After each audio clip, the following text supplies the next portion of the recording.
हनुमान जन्मोत्सव कब मनाया जाएगा सन 2025 में, और ऐसे कौन कौन से विशेष कार्य हैं जो कि हमें हनुमान जन्मोत्सव के दिन अवश्य करने चाहिए। यदि आप बहुत ज्यादा पूजा पाठ नहीं कर सकते हैं तो भी ऐसे छोटे छोटे कार्य हैं जो आपको निश्चित करना ही चाहिए अगर आप सनातनी हैं और अगर आप हनुमान जी को, रामचंद्र जी को मानते हैं तो।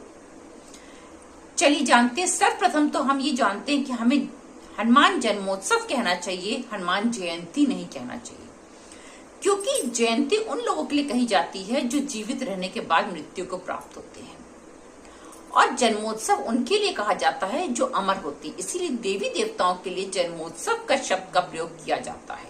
हनुमान जयंती नहीं, हनुमान जन्मोत्सव हम मनाते हैं।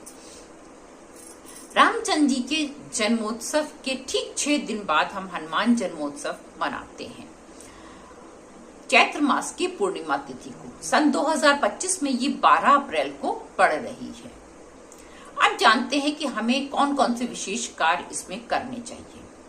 नमस्कार दोस्तों, मैं अंजलि सक्सेना स्वागत करती हूँ आपका अपने चैनल पे। यदि जानकारी पसंद आए तो एक लाइक अवश्य कीजिएगा, मेरे चैनल को सब्सक्राइब कीजिएगा और नोटिफिकेशन बटन ऑन करके रखिएगा ऐसी विशेष जानकारियां प्राप्त करने के लिए।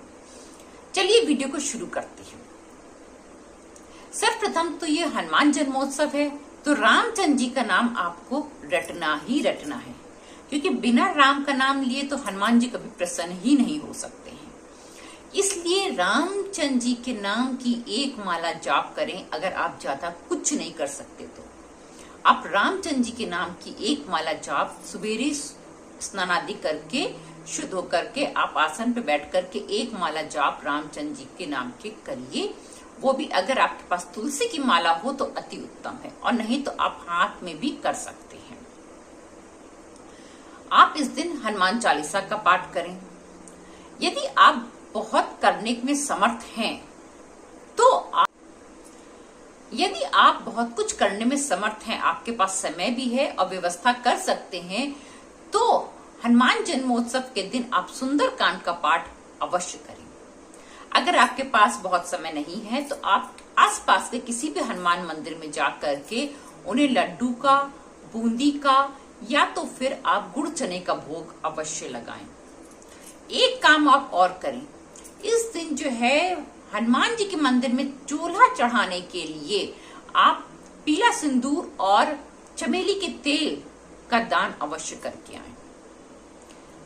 आप ज्यादा कुछ नहीं कर सकते तो आप बीड़ा उनको जरूर चढ़ाएं। अगर आप बहुत ज्यादा परेशानियों में अटक गए हैं और आपको कहीं रास्ता नहीं दिख रहा है, आपको समझ में नहीं आ रहा है कि आप आगे कैसे बढ़ें, आपको कोई रास्ता नहीं दिखाई दे रहा है, तो हनुमान जी को आप इस दिन बीड़ा अवश्य चढ़ाएं। मीठा पान होना चाहिए जिसमें चूने की मात्रा नहीं होनी चाहिए। ऐसे मीठे पान का आप भोग हनुमान जी को अवश्य चढ़ाएं, और भोग लगाते समय मंदिर में लगाएं, और लगाते समय उनसे विनती करें कि अब मैंने अपनी परेशानियों का बीड़ा आपको दे दिया प्रभु, अब आप जानिए हमारी परेशानियों को दूर करिए।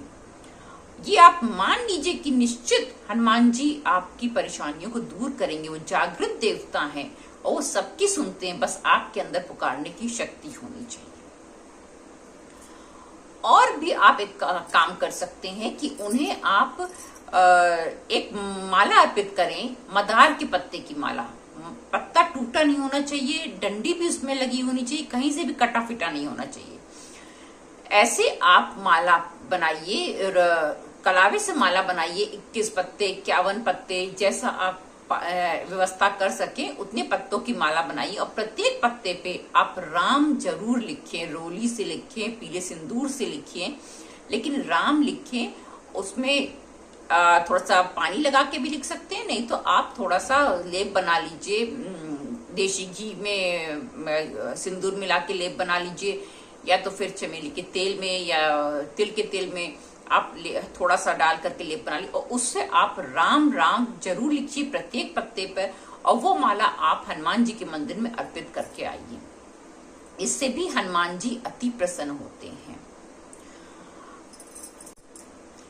यदि आप शत्रुओं से बहुत घिर गए हैं, कोई आपका भला नहीं करता बल्कि आपको नुकसान ही पहुंचाता रहता है, आपके आसपास शत्रुओं की संख्या बहुत ज्यादा हो गई है, आपको भय लगता है, डर लगता है कि हमारे साथ कोई कुछ कर ना दे, कोई हमें परेशानी ऐसी ना, या ऊपरी बाधा का किसी प्रकार का भी अगर आपको डर लगता है, भय रहता है, तो आप इस दिन जो है हनुमान कवच का पाठ अवश्य करें। और पंचमुखी हनुमान कवच का यदि आप पाठ करते हैं तो अति उत्तम होता है। मेरे इसी चैनल पे पंचमुखी हनुमान कवच का पाठ हिंदी में है, मैंने डाला है, आप चाहे तो उसको जाकर देख भी सकते हैं, उसको सुनिए, तब भी आपको इसका असर मिलेगा। और अगर आप खुद स्वयं पढ़ सकते हैं तो आप अति उत्तम है, आप कवच का पाठ इस दिन अवश्य करें। यदि आपको भय लगता है, किसी भी प्रकार का भय हो सकता है, शत्रुओं से भय हो सकता है, ऊपरी बाधाओं से भय हो सकता है, जादू टोने का भय हो सकता है, यदि आप किसी भय की स्थिति में जी रहे हैं तो आपको इस दिन कवच का पाठ अवश्य करना चाहिए। हनुमान कवच का पाठ करें या पंचमुखी हनुमान कवच का पाठ करें। पंचमुखी हनुमान कवच का पाठ ज्यादा अच्छा होता है।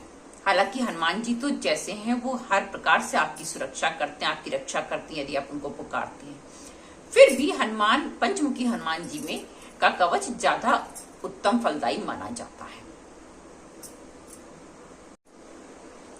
अगर इसमें से कुछ भी नहीं कर सकते हैं तो सबसे अच्छा पूरे दिन चलते फिरते काम करते आप जय श्री राम, जय हनुमान संकट मोचन कृपा निधान, बस ये रटते रहिए, हनुमान जी प्रसन्न हो जाएंगे। अपने मस्तिष्क में उनकी छवि बना के रखिए, ऐसा आप महसूस कीजिए कि वो आपके सामने है। उनकी छवि जब आपको दिखने लग जाएगी अपनी बंद आंखों में, और उस समय आप राम, जय श्री राम, जय हनुमान रट देंगे, तो इससे अच्छा तो कोई उपाय हो ही नहीं सकता। आप ये भी कर सकते हैं अगर आप बहुत कुछ करने में सक्षम नहीं है तो। अगर जानकारी पसंद आई हो तो लाइक जरूर कीजिएगा, मेरे चैनल पे दोबारा आइएगा ऐसी अच्छी अच्छी छोटी छोटी जानकारियों के लिए, जो आपको रोज अच्छे फल देने में सक्षम है। ऐसी छोटी छोटी जानकारियां आपकी परेशानियों को दूर करने में सक्षम है। ऐसी छोटी छोटी जानकारियां आपको मेरे चैनल पे प्राप्त होती रहेंगी। जय श्री राम, जय हनुमान संकट मोचन कृपा निधान।